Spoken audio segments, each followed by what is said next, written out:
delegacia. Lá na delegacia. É lá na distinção. Não, não é É lá na distinção. O advogado não exerce só o papel Não, dele abaixa o dedo pra falar comigo, senão eu lhe prendo no desacato. Abaixa o dedo pra falar Senão eu lhe prendo no eu sou voz desacato. de prisão por abuso de autoridade. E quem? Você me... Então vamos pra delegacia. Vai me dar voz de prisão? Eu vou mesmo. Vamos embora. Vamos pra delegacia agora. Agora. Abusei da minha autoridade. Agora.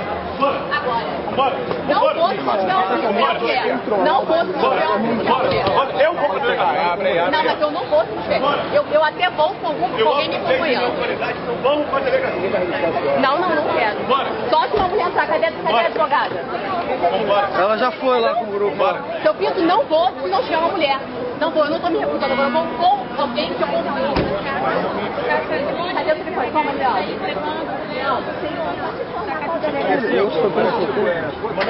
Aí, antes, uma moça que eu vou também.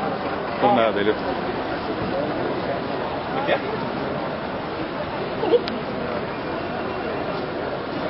Mas não é só poder falar de legal de funcionário público no exercício da função que Eu você estou consegue. exercendo a minha função também, pra começar. Você não pode prender ninguém que exerce da função.